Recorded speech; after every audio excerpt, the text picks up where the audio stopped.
오늘은 이게 저희 본문 13장 8절에서 15절 말씀을 중심으로 하고 13장 전체를 중심해서 이 사울의 실패의 원인이라는 제목으로 말씀을 통해서 함께 은혜를 받는 시간을 가지려고 합니다. 사울은 하나님의 그 은혜로 이스라엘의 초대 왕, 역사적인 초대 왕으로 세움을 받았지요. 그런데 안타깝게도 이 사울은 하나님으로 점점 멀어져가는 인본주의적인 왕의 모델이 되어지게 됩니다. 오늘 본문은 이 사울이 초창기에 하나님의 은혜 안에 거하고 승리를 경험했던 그 사실에서 이제 점점 이렇게 하나님 앞에서 이렇게 점점 멀어져가고 또 이렇게 하나님 신앙에서 또 실패하는 모습을 보여주게 되는 가장 첫 번째 사건이 기록되어져 있는데, 특별히 오늘 불법적인 하나님의 뜻을 따른 것이 아닌 불법적인 범죄를 올려드리는 이 사건의 내용이 기록되어져 있습니다. 그러니까 사울은 이 하나님을 신뢰하지 못한 불신앙의 결과 점점 신앙에서 실패하고 그리고 다른 것에서도 실패하는 모습을, 그 인생도 실패하게 되는 모습을 우리에게 보여주고 있습니다. 그래서 오늘 말씀을 통해서 사울의 실패에서 우리의 신앙을 돌아보고 하나님을 신뢰하고 또 순종하는 삶이 얼마나 중요한 것인가, 이것을 배우는 시간이 되기를 소망합니다. 그래서 크게 두 가지를, 왜 실패했는가 원인을 두 가지를 살펴볼 것인데요. 하나는 불신앙, 하나님을 잊었기 때문이고, 또 한 가지는 이 불신앙으로 인한 두려움과 변명 때문이었다라는 것을 우리가 함께 살펴보려고 합니다. 그러면 먼저는 우리가 사울이 왜 신앙에서 실패하게 되었는가를 보게 되면, 먼저는 그가 불신앙, 하나님을 신앙하지 않고 하나님을 잊었기 때문에 그 결과 그의 신앙이 실패하게 되고 그 삶이 실패하게 되어졌다라는 것을 발견하게 돼요. 오늘 13장 전체를 보시게 되는데 1절과 2절에 보시게 되면 사울 왕이 될 때가 40세가 되었을 때라고 기록하고 있어요.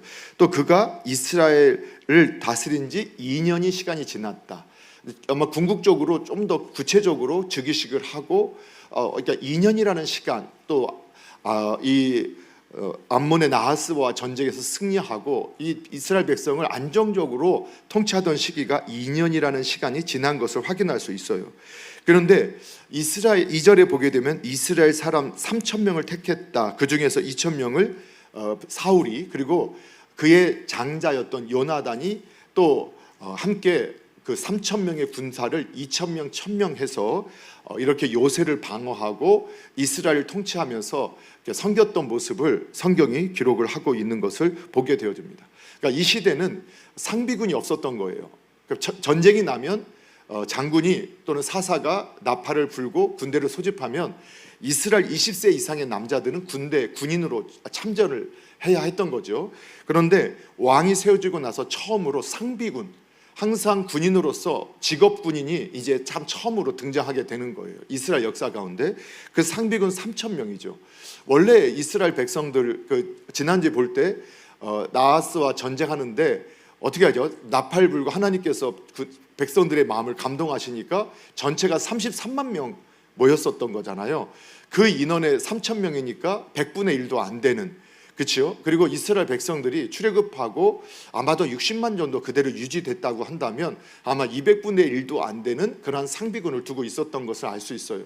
그렇지만 그 정도만 해도 새로운 출발을 하기에 부족함이 없었던 것으로 보여지고 있어요. 그런데 갑자기 요나단이 게바에 있는 블레셋 사람의 수비 군대를, 그 수비대를 쳐서 갑자기 도발을 하게 되는 이 사건이 나타나요. 그리고 거기서 승리를 거두어요. 작은 전투의 승리를 얻었지만 이것이 요나단의 개인의 결정이 아니라 이것은 뒤에 우리가 전체 말씀을 읽어보면 사울이 그렇게 시도했던 것이라는 것을 알게 되어져요. 그런데 오늘 이 본문을 읽으면서 저희는 좀 궁금해지는 게 있어요.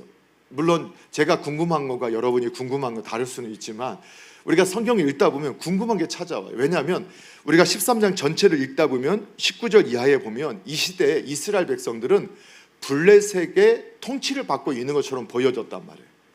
그래서 블레셋의 속국처럼 영향력을 강하게 받고 있었는데, 블레셋이 어느 정도로 강하게 이스라엘 압박했냐면 이 무기를 만드는 사람들을 두지 않았던 거예요. 즉 오늘날은 뭐 그런 뭐 이런 문화가 없기 때문이지만 제철소 아니면 철 공방 이런 것들을 아예 남겨놓지 않았다는 거예요. 그래서 이 시대에 지금 이 성경이 기록할 시대에 이스라엘 백성에게는 사울하고 그의 아들 요나단만 제대로 된 무기 칼을 갖고 있었고, 다른 백성들은 곡괭이 뭐 이런 거 가지고 낙 같은 거 가지고 와서 전쟁에 치를 정도로 그렇게 취약했단 말이에요. 그런데 갑자기 전쟁을 선포하고 전쟁을 일으킨 거예요, 사울이. 그럼 우리는 이렇게 생각하게 되죠. 왜 전쟁을 일으키게 되었을까? 왜 갑자기 블레셋을 공격했을까? 도대의 전력의 차이로 보면 전쟁을 해서는 안 되는 거거든요. 그럼에도 불구하고 왜 블레셋을 공격했을까? 분명한 것은 오늘 13장 전체를 읽어봐도 하나님께서 사울에게 명령한 것은 아니었다는 걸 알게 돼요. 사울이 하나님께 묻고 전쟁을 치른 것은 분명히 아니라는 거예요. 그렇다면 사울이 왜 이 전쟁을 일으켰을까? 오늘 본문에서는 그 구체적인 이유가 나오지 않아요. 그렇기 때문에 여러 성경을 연구한 분들의 내용들을 참조해 보게 되면 가장 유력한 것이 뭐냐면, 왕으로 즉위하고 나서 전쟁에서 그가 승리하고 평안하게 한 2년 가까이를 통치를 한 거예요. 그런데 이게 이제 처음 왕정 국가로 시작하다 보니까 백성들이 왕을 잊은 것 같고 왕정 체제가 바뀌었지만 왕정 체제인지도 모르면서 살아가는 것처럼 보여졌던 것으로 여겨져요. 그래서 사울 왕은 자신의 존재감이 사라지는 것에 대해서 불안감을 느꼈던 것이죠. 그러니까 자신의 존재감이 사라진다. 근데 이게 이제 불신앙으로 빠졌기 때문이라는 걸 알게 돼요. 그냥 하나님이 자기를 왕으로 세우신 거예요. 그런데 스스로 왕 같은 모습을 스스로 만들어야겠다고 생각하니까 점점 백성들로부터 자신의 존재감이 사라지는 것 같은 것을 느낄 때 두려움을 느꼈다라고, 불안감을 느꼈다라고 우리가 이해할 수 있다는 거죠. 여러분, 예로부터 그리고 지금도 아마 지금 이스라엘이나 팔레스타인 그리고 이란과 이라크 막 이렇게 전쟁이 되어질 때 우리가 우리나라의 일이 아니지만 거기 왜 그게 지금까지 전쟁이 이렇게 계속 끌어지느냐?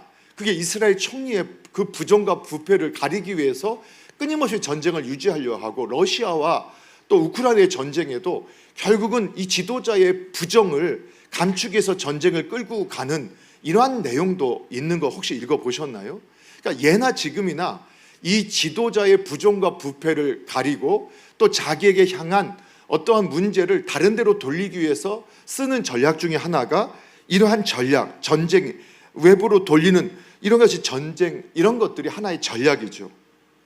사울 왕은 이 군사적인 모험을 감행할 수밖에 없었던 것은 이 전쟁이라는 이 수단을 통해서 백성들에게 자신의 존재감을 드러낼 뿐만 아니라 자신의 왕권을 강화하려는 의도를 가지고 이 전쟁을 일으켰던 것을 보게 돼요. 그런데 이와 같은 사울의 인본주의적인 하나님의 뜻이 아닌 자신의 생각, 또 자신의 왕권을 강화하고 또 자신의 힘을 더 키우고자 하는 이런 잘못된 욕망에 의한 이 결정은 오히려 자신과 이스라엘을 위험에 빠지게 만들어요. 이 결정이 자신과 이스라엘을 위험에 빠지게 만들어요. 블레셋이 아마 2년 전에 그 전쟁을 알고 있었을 거예요. 그 전쟁을 알고 있었기 때문에 오히려 블레셋 사람들이 기가 죽은 게 아니에요. 5절에 보시니까, 우리가 읽지 않았지만 5절을 보세요. 5절을 보니까 블레셋 사람들이 이스라엘과 싸우려고 오히려 모였어요. 그런데 그들이 병거가 3만, 마병이 6천, 백성은 해변의 모래같이 많았다, 이렇게 표현하고 있는 거예요. 더군다나 그 당시에 이스라엘은 무기도 변변치 않다겠잖아요. 그런데 여기에 보게 되면 병거가 3만, 마병이 6천이라는 것은 탱크하고 소총부대가 싸우는 거나 마찬가지고, 그리고 활하고 칼을 들고 오는데 총하고 싸우는 거, 이 정도의 전력 차이가 나요. 거기다가 이 시대는 병력 싸움이잖아요. 이스라엘 백성들이 모였긴 모였는데 그 숫자가 많지 않았던 것이었는지 정확하게 숫자가 기록되어 있지 않아요. 그런데 블레셋은 모든 백성이 한 마음이 되어서 이스라엘과 전쟁하자고 모였던 거예요. 그랬더니 어떤 일이 벌어졌느냐? 6절과 7절을 6절 한번 보실게요. 6절 한번 읽어볼게요. 시작. 이스라엘 사람들이 위급함을 보고 절박하여 굴과 수풀과 바위 틈과 은밀한 곳과 웅덩이에 숨으며. 예, 이스라엘 백성들이 일단은 전쟁이 선포되니까 모였어요. 그런데 블레셋 사람들의 그 수와 강력한 전투력을 목격하고 듣게 되니까 어떻게 됐느냐? 두려움에 빠지게 돼요. 절박하게 돼요. 그래서 오히려 연합하고 하나 되는 게 아니라 오히려 다 흩어지고 숨어버려요. 어떤 사람들은 7절에 보게 되면 어떤 사람들은 요단을 건너서 길앗 땅으로 간다. 예. 그리고 7절 하반절에 보면 남아있는 백성들도 어떻다고 나와 있어요? 떨었어요. 두려워서 떨었어요. 여러분, 우리가 불과 앞장 지난주에 말씀을 우리가 공부하고 상고하면서 이스라엘 백성들이 하나님의 감동에 의해서 암몬과 싸울 때는 사울도 하나님의 감동을 받고 백성도 하나님의 감동 속에서 하나님이 허락하신 전쟁을 치를 때는 백성들이 한마음 돼서 33만 명의 이스라엘 백성들이 모여서 대승을 거두었단 말이에요. 그런데 불과 2년 만에 어쩌면 사울도 그 생각을 했는지도 모르겠죠. 암몬과 전쟁에서 그가 나팔을 불고 했을 때, 근데 그때는 하나님이 하셨던 거예요. 근데 그가 생각하기에 그가 경험했던 것대로 블레셋을 우리가 치기를 원하는 백성들의 요구도 있었겠죠. 그러니까 이번에도 나팔을 불고 백성들을 불러 모으고 또 국경수비대에 가서 전투에서 이겼으니까 이때 백성들을 불러 모으면 이렇게 한 마음으로 모일 거라고 하는 기대도 있었는지도 몰라요. 그런데 전혀 반대의 결과가 있게 된 거예요. 왜요? 이것이 하나님에 의해서 내려진 하나님의 뜻에 순종한 것이 아니라 그가 하나님을 신앙하지 못하고 불신앙하고 자기의 생각, 자기의 영역을 확대하기 위해서 그가 잘못된 선택과 잘못된 방법을 가지고 나아갔기 때문이다. 여러분, 그 이해가 되시나요? 그래서 성경은 보게 되면 신앙의 실패는 다른 데 있잖아요. 하나님을 온전히 신뢰하지 못하고 하나님의 뜻에 순종하지 못할 때 신앙의 실패가 찾아오고, 그리고 이 신앙의 실패가 인생의 실패로 귀결되어진다는 것을 우리에게 말씀해요. 그 잠언서 3장 5절에 보게 되는 잠언서 3장 5절은 너희의 마음을 다하여 여호와를 신뢰하라라고 말해요. 마음을 다하여 여호와를 신뢰하라. 여러분, 사울이 하나님께서 그를 왕으로 세우셨고 필요하다면 이렇게 감동을 주셔서 승리를 주시는 분이었단 말이에요. 그런데 그가 그의 눈을 하나님께로부터 돌려서 그 환경을 보고 문화를 보고 사람을 보기 시작하니까 어떻게 됐느냐? 두려움이 찾아왔고 불안감이 찾아왔다는 거예요. 그리고 잘못된 선택을 하게 되고 잘못된 행위를 하게 되고 결국 어떻게 되었느냐?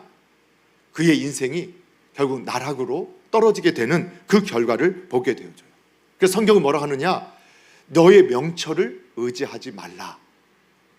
여러분, 하나님은 너는 마음을 다하여 여호와를 의뢰하고 너의 명철을 의지하지 말라라고 하셨던 그 의미를 다시 한번 새길 수 있게 되기를 축원합니다.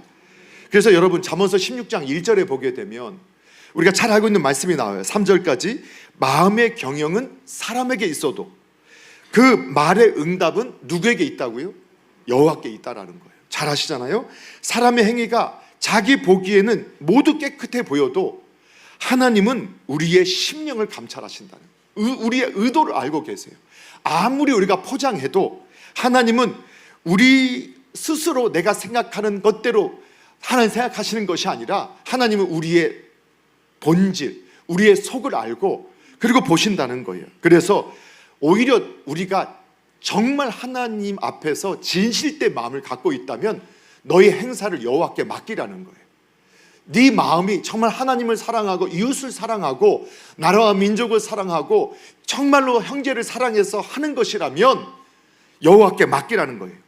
그러면 하나님께서 어떻게 하신다고요? 그가 생각하는 그 경영을 이루어 주시겠다고 약속하신다는 것을 여러분 믿으시기 바랍니다. 자, 그러면 먼저 불신앙의 문제예요. 하나님을 잊고 환경과 문화 가운데서 자신 스스로 자기의 권위를 세우려고 했을 때 문제가 됐어요. 그런데 이러한 상황 가운데서 그가 먼저 하나님을 찾지 않고 자기의 생각대로 전쟁을 일으켰어요. 그런데 오늘 본문 함께 읽었던 8절에서부터 15절을 보게 되면 그 가운데서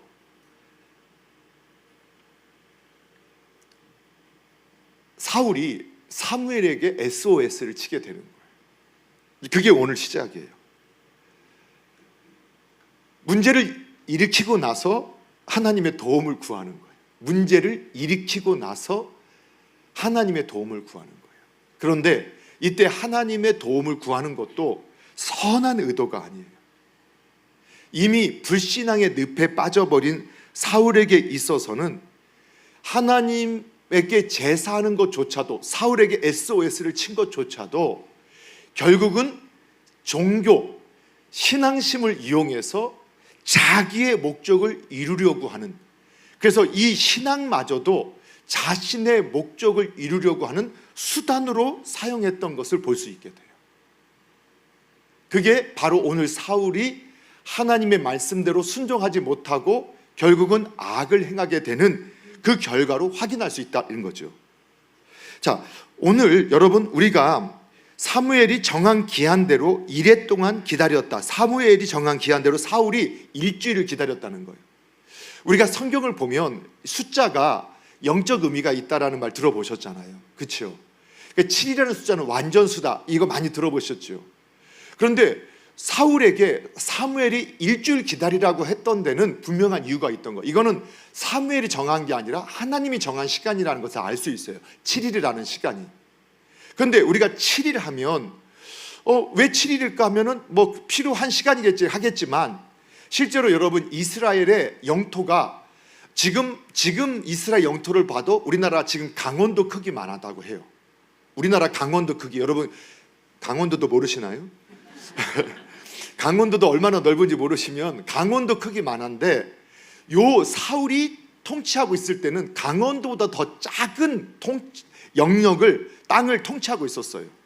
그러면 실제로 우리가 말을 타거나 급하게 교통수단을, 이 시대에 마차나 말을 타고 옮기게 돼도 몇 시간이면 웬만한 거리 다 가요.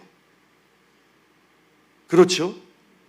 우리 강원도 남북 정도 해도 차로 한 시간 반만 달려도 남에서 북까지 갈 정도가 되잖아요. 그러니까 그렇게 넓은 땅이 아니란 말이에요. 그런데 하나님이 일주일을 기다리라고 하셨다. 그럼 우리는 왜 일주일 기다리게 하셨지 하는 궁금증이 몰라 안 생길 수도 있지만, 왜 일주일 기다리게 하셨지 하는 생각을 할 수밖에 없게 되는 거예요.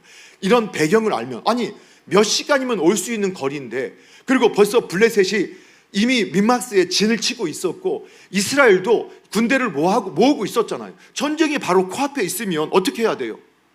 전쟁을 준비하면 급한데 하나님이 일주일 기다리라고 한 거예요. 거긴 하나님의 의도가 있었다라는 거예요. 그럼 하나님께서 이 급한 가운데 일주일을 왜 기다리라 하셨을까? 여러분, 이 일주일을 하나님이 기다리라 하셨을 때는 이 전쟁, 블레셋이 함부로 도발하지 못하도록 누가 보호해 주시겠다는 약속이 있는 거예요. 하나님이 보호해 주신다는 약속이 그 안에 있었던 거죠. 일주일을 기다려라. 그런데 이미 불신앙의 늪에 빠졌던 사울에게는 그 시간이 그런 믿음의 시간이 되어지지 못했어요. 또 한 가지는 비록 사울이 실수했어요. 또 영적으로 실패했어요. 불신앙의 선택을 했어요. 그래서 문제가 생겼어요. 하지만 이 일주일의 시간을 하나님께 주셨을 때 그는 하나님 앞에서 자신의 결정과 자신의 상태를 점검해야 했어요. 그러니까 하나님께서 주신 은혜의 시간이었고 돌이킬 수 있는 시간이 일주일의 시간, 완전한 시간을 하나님께서 주셨다고 우리는 이해할 수 있게 돼요. 그리고 그 시간을 통해서 다시 한번 그가 자신을 깨끗게 하나님 앞에서 거룩하게 회복할 수 있는, 회개할 수 있는 시간도 하나님께서 허락하신 것이라고 우리가 이해할 수 있어요. 여기서 아멘이 나오시면 좋아요. 그러니까 하나님께서 왜 일주일 시간을 주셨느냐, 우리가 볼 때는, 우리는 성경의 배경을 잘 모르면, 지리를 잘 모르면 일주일 기다릴만 했는가 아니라 그 시대는 정말 마차만 타도 그냥 몇 시간이면 그 전쟁터에 도달할 수 있었다니까요. 근데 하나님이 사무엘에게 일주일 기다리라고 하셨다. 그 일주일 동안 또 하나님이 너를 지켜주셔. 그걸 믿으라는 말씀과 함께 더불어서 또 뭘 주셨다고요? 기회를 주신 거예요. 자신을 하나님 앞에 돌아보고 불신앙을 회개하고 하나님께 돌이킬 수 있는 완전한 시간을 하나님께서 주셨던 거예요. 그런데 이미 불신앙의 늪에 빠졌던 이 사울은 하나님 앞에 주신 이 시간을 헛되게 사용하게 돼요. 그러다가 일주일을 기다리는데 그나마 남아있던 백성들도 흩어지는 걸 보게 돼요. 그래서 번제, 제사는 오직 하나님께 드리는 이 번제는 제사장만 하나님께서 드리도록 규정하셨어요. 이건 사무엘이 드려야 했었어요. 그런데 사무엘을 기다리지 못해요. 이 말은 하나님을 기다리지 못했어요. 하나님의 명령을 듣지 못했어요. 순종하지 못했어요. 여러분, 계속 사무엘서를 우리가 공부하면서는요, 사무엘서 2장 30절에 내가 나를 존중히 여기는 자를 내가 존중히 여길 것이고 나를 멸시하는 자를 내가 경멸히 여기리라, 이 주제가 계속 흘러간다고 했어요. 그 사무엘서를 통해서 우리는 하나님을 존중히 여기는 법을 배우는 거예요. 우리 말씀을 상고하면서 그러면 하나님 존중히 여기는 건 뭐냐? 그분이 하신 말을 귀하게 여기는, 무겁게 받아들이는 거예요. 여러분, 자녀들이 부모님이 잘 순종하고 부모님 공경할 때는요, 야 가서 뭐 좀 사와라, 네 하고 TV 보다가도 내려놓고 책 보다도 내려놓고 뭐 좀 해줘라 하면 네 하고 나가죠. 근데 아이가 머리가 커지고 지가 생각하게 되면 자기가 판단해요. 이것 좀 사다 줄래? 네. 그리고는 안 움직여요. 그래서 나중에 다시 이제 시간이, 그거 사왔어? 네. 그리고 또 안 가죠. 근데 이게 바로 그 부모, 말하는 아버지 어머니를 경멸히 여기는 거라는 거예요. 그게 멸시하는 거예요. 대단한 게 아니에요.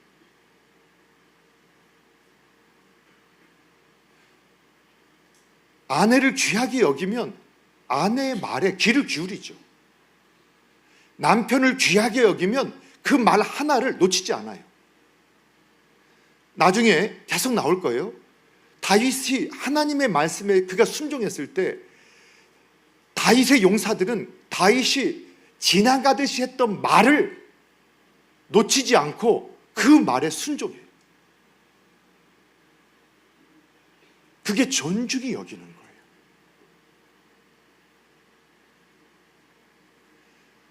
오늘 사울은 하나님이 주신 명령을 자신의 상황과 형편에 따라서 너무 가볍게 여겼다는 거예요. 그래서 하나님도 그냥 수단이에요. 하나님이 세우셨는데 그 하나님에 대한 믿음을 잃어버리고 불신앙의 상태가 되어지니까 어떻게 됐냐? 하나님마저도 하나님을 이용해서 그저 자신의 자리를 유지하기 위한 수단으로 사용하는 거예요. 여러분, 사울이 하나님을 온전히 신뢰했을 때 하나님은 그를 이스라엘 왕으로 세우셨죠. 그리고 암몬과의 전쟁에서 큰 승리를 주심으로 그의 왕권을, 이스라엘 왕조를 굳건하게 견고하게 세워주셨어요. 그러나 사울이 하나님을 잊고 오직 자신을 위해서 생각하고 행동하기 시작했을 때 그의 삶이 실패의 나락으로 빠져들게 되었던 것을 우리에게 보여줘요. 사랑하는 성도 여러분, 그래서 우리가 깨어 있어야 돼요. 하나님을 잊은 백성은 소망이 없어요. 여러분, 하나님을 잊은 성도는 결국은 그 인생은 그냥 실패가 아니라 완전한 실패의 나락으로 빠질 수밖에 없다는 것을 기억하셔야 돼요. 자신의 욕망을 하나님의 뜻으로 둔갑시키고 자신을 위해서 신앙마저 이용하려고 했던 사울의 실패를 거울 삼아서 오늘 오직 저와 여러분은 오직 하나님을 신뢰하실 수 있기를 주님의 이름으로 축복합니다. 여러분, 오직 하나님만을 신앙하십시오. 하나님만 바라보십시오. 그분만을 의지하십시오. 그분의 명령에 순종하는 분들이 되십시오. 그러면 그 인생은 반드시 하나님이 사울과 함께함으로 대승을 주셨던 것처럼 승리의 삶이 될 줄로 믿습니다. 그러한 은혜와 은총이 오늘 이곳에 있는 모든 분들 위해 임하기를 주님의 이름으로 축복합니다. 자, 두 번째, 사울의 실패의 원인은 어디 있느냐? 이 불신앙 때문인데, 불신앙으로 인한 두려움과 변명 때문이에요. 그러니까 불신앙은 반드시 두려움을 찾아오게 하고 변명이 찾아오게 해요. 자, 다시 한번 해볼게요. 사울의 실패의 원인은 그의 인본적인 사고로 인해서 출발했어요. 인본주의가 뭐냐? 이렇게 물어보신다. 다시, 하나님 없이 성공하겠다, 하나님 없이 에덴을 만들겠다, 하나님 없이 유토피아 만들겠다, 하나님 없이 행복과 기쁨을 만들겠다, 이렇게 생각하는 것이 그게 인본주의적인 사고라는 거예요. 신앙인들도 인본주의적 사고를 해요. 그런데 내가 하나님 없이 에덴을 만들어내겠다, 하나님 없이 유토피아 만들어내겠다, 하나님 없이 행복과 기쁨을 내가 만들어내겠다, 그게 인본주의예요. 왜?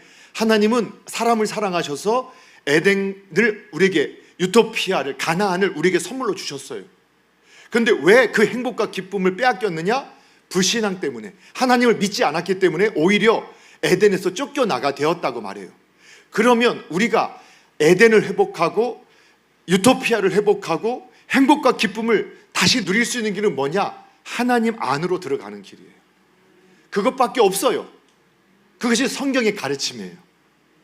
그런데 사울 왕이 2년간 평온한 시간 동안에 자신이 왕이라는 사실을 백성들이 점점 인식하지 못하는 것처럼 보여졌을 때, 사울은 전쟁을 통해서 자신의 왕권을 강화하려고 하였던 모습을 보였다는 거예요. 그런데 오히려 백성들은 흩어지게 되었다.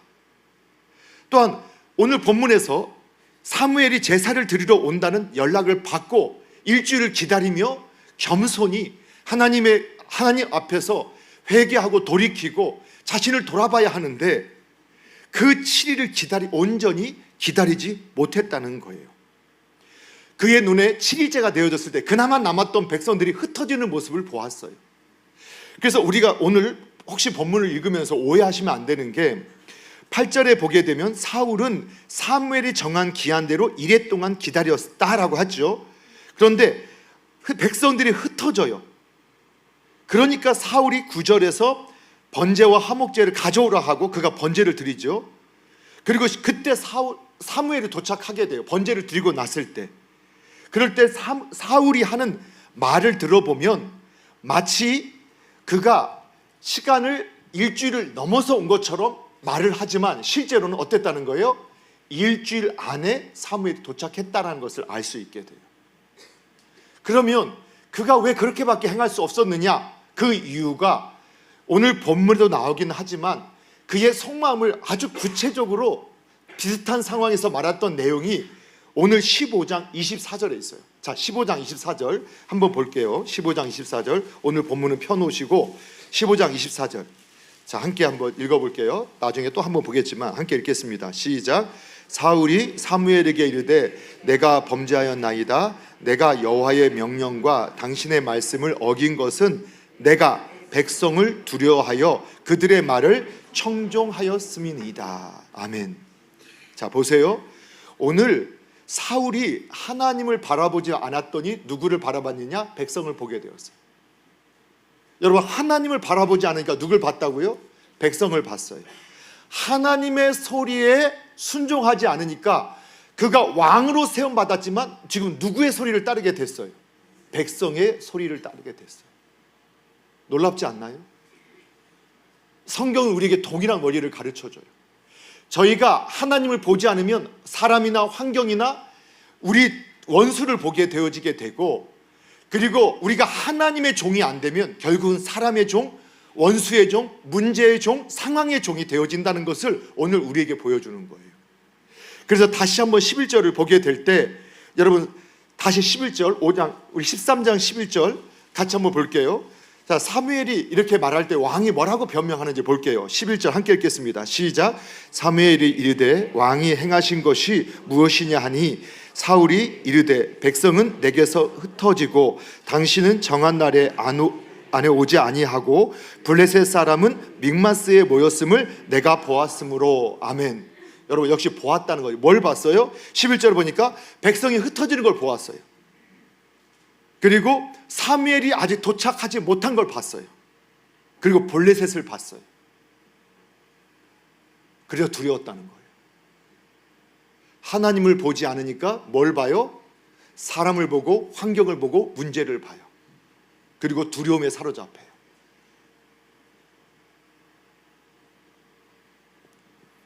그리고 그가 변명하죠. 12절에 보면, 자, 당신이 오지 않았어. 이 말도 변명이었어요. 자, 12절 함께 읽어볼게요. 12절에 뭐라고 하는지 함께 읽겠습니다. 시작. 이에 내가 이르기를 블레셋 사람들이 나를 치러 길갈로 내려오겠거늘 내가 여호와께 은혜를 간구하지 못하였다 하고 부득이하여 번제를 드렸나이다 하니라. 아멘. 여러분, 그래서 신앙은요, 말로 나타나지 않아요. 삶으로 나타나요. 그래서 우리가 속지 말아야 할 게 뭐냐면, 악한 영은 말로 홀려요. 옳은 말을 해요. 착한 말을 해요. 선한 말을 해요. 은혜로운 말을 해요. 그런데 그 삶은 다 반대예요. 다 거짓이에요. 오늘 우리가 사울이 하나님께 묻지 않아서 이 문제가 나타났어요. 하나님의 은혜를 구하려면 하나님의 방법대로 가야 되는데 하나님을 절대적으로 무시하고 있고 하나님의 종이었던 사무엘도 무시하고 있으면서 뭐라고 표현하느냐? 하나님의 은혜를 간구하지 못했다. 나는 하나님의 은혜를 간구해야 되는데, 근데 은혜가 필요한 게 아니라 백성들이 흩어지는 것을 막기 위해서 종교적인 방법을 사용할 수밖에 없었다라고 말하는 거예요. 근데 말은 아주 은혜로운 말, 아주 선한 말, 아주 아름다운 말을 해요. 그래서 신앙인의 삶은 말에 있지 않고 뭐에 있다고요? 삶에 있어요. 삶에. 그래서 성경에서 우리에게 뭐라고 가르치느냐? 그를, 열매를 보고 그를 알아라. 예, 무화과가 탱자 열매, 가시나무가 무화과 열매를 맺을 수 없다니까요. 결국은 열매는 뭐예요? 삶이에요. 행위예요. 왜 다 노려만 보시고 아멘은 하나도 안 예. 마귀는 광명의 천사처럼 우리에게 나타나요. 사랑을 말하는데 미움을 심어놔요. 정의와 공의를 말하는데 불평등과 불공정을 행하면서 그 일을 행한다니까요. 그게 마귀의 일이에요. 신앙은 말로 나타나지 않아요. 삶으로, 열매로 나타난다는 것을 우리에게 보여주는 거예요. 그래서 이 세상을 우리가 분별할 때도 우리가 말을 가지고 속으면 안 돼요. 그들이 어떤 삶을 살고 있고 어떻게 행하고 있는가를 볼 수 있어야 된다는 거예요. 더군다나 오늘 뭐라고 말해요? 부득이하여. 뭐해서요? 부득이. 부득이를 키우면 안 돼요. 여러분, 오늘 이 본문의 부득이, 이 말은 어떤 말이냐? 사울이 자신의 잘못, 지금 딱 책만 맞는 그 순간에 자신의 잘못을 인정하기보다는 사무엘이 정한 날에 오지 않았기 때문에. 근데 정한 날에 왔어요. 그렇죠? 이스라엘 문화는요, 밤이 되고 아침이 되니. 그래서 이 성경의 하루는 뭐냐? 해 질 때부터, 전날, 우리와 달라요. 저녁 해질 때부터 다음날 해지기 전까지가 하루예요. 7일째가 됐는 밤이 되었을 때까지도 안 왔던 거예요. 7일째 아침까지도 안 왔겠죠. 근데 해지기 전까지 시간이 있었어요. 근데 백성은 그래도 자고 일어나서 아직도 사무엘이 안 왔다는 말에 동요되고 흩어졌던 거예요. 그래도 사울은 하나님을 바라보고 하나님의 종으로부터 선포된 그 약속의 시간을 기다리면 됐는데 환경을 보고 자신이 번제를 드린 거예요. 그거는 하나님의 명령, 하나님의 말씀도 무시했던 태도였다니까요. 그러더니 뭐라 하겠다고요? 당신이 안 왔기 때문에, 부득이해서 내가 이럴 수밖에 없었어요. 여러분, 그 생각나는 거 있지 않으세요? 이러한 변명과 책임 전가의 모습은 처음 죄를 지었던 아담과 하와에게서 나타났던 모습이잖아요. 아담이 범죄했어요. 근데 왜 그렇게 했어? 라고 하나님께 물으시니까 오늘 사울에게 사무엘이 물었던 게 아니야. 하나님께서 물으신 거예요. 너 왜 그랬어? 라고 물었더니 하나님이 주신 이 여자 때문이에요. 하나님 때문이고 이 여자 때문이에요. 지금 똑같은 변명을 하고 있어요. 사울도 아니 사무엘 당신 너무 늦게 왔잖아. 그래서 나는 부득이 이렇게 할 수밖에 없었어.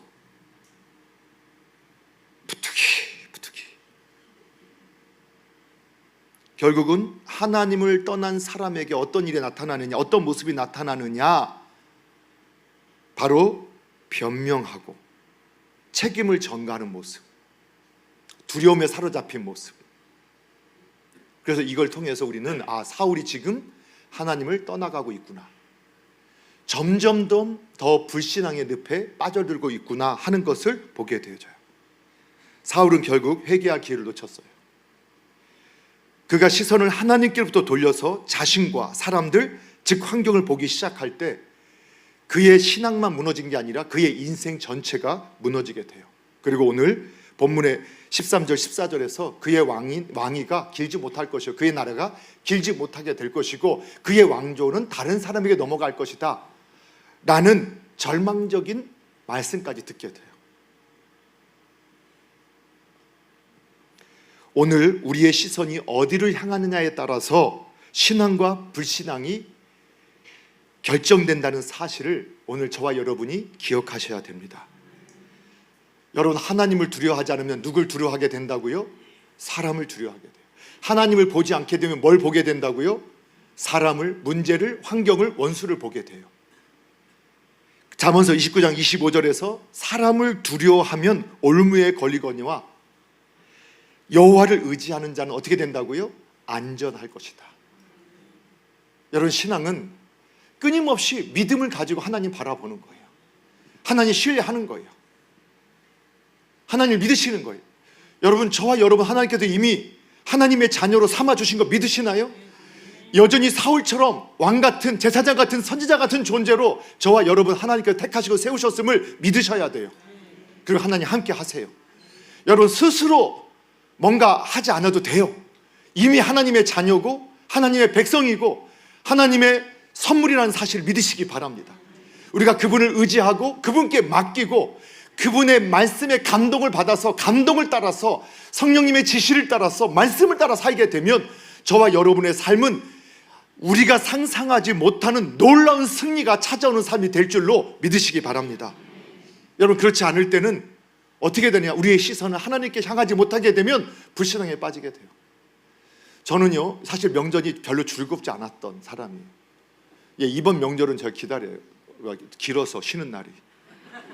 그런데 저는 장남의 장손, 믿지 않는 가정에서 제사 자리 때마다 늘 고통스러웠고 괴로웠고 가족들이, 친척들이 말하는 비아냥대는 말을 듣는 게 너무 괴로웠어요.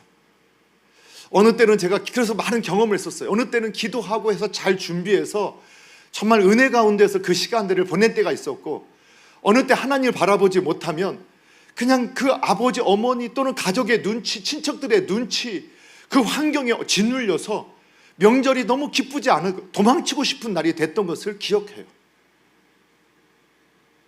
아마 여기 계신 우리 성도님 중에서도 이 명절이 기쁨이 되시는 분도 있고 그렇지 못한 분도 계실 거예요. 그런데 명절뿐만 아니라 우리의 삶에서 오늘 사울이 왜 실패했느냐? 그의 시선을 하나님께 두지 못하고 문제에, 자기의 상황에, 자기 자신에게 그 눈을 돌렸을 때 그는 실패자가 되었던 모습을 우리는 기억해야 돼요. 그래서 그의 삶에 두려움이 찾아오고 변명이 찾아오고 책임 전가가 찾아오면서 그의 인생은 점점점 실패의 나락으로 빠져들게 되었어요.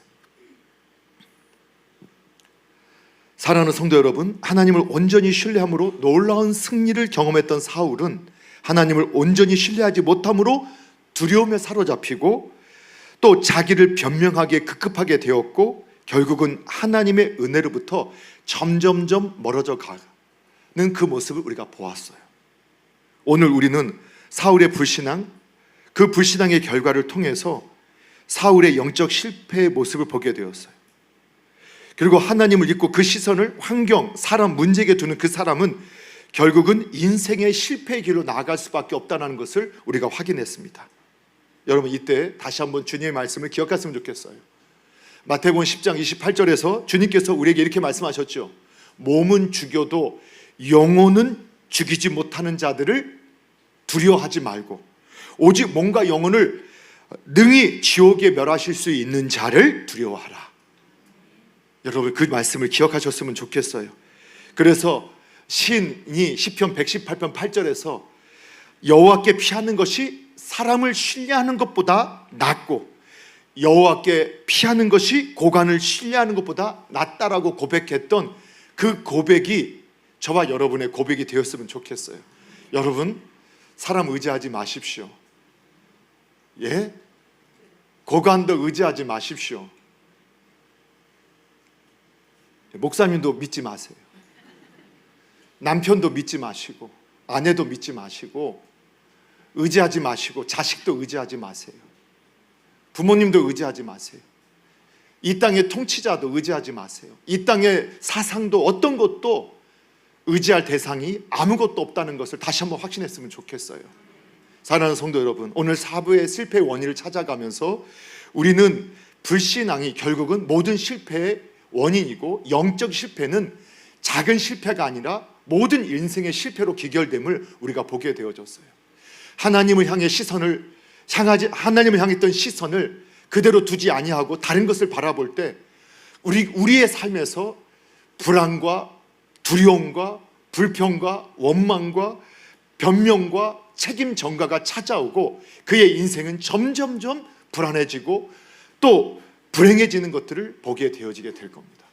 저와 여러분은 하나님을 바라보는 끝까지 승리하는 그 승리의 삶을 누리게 되기를 주님의 이름으로 축복합니다.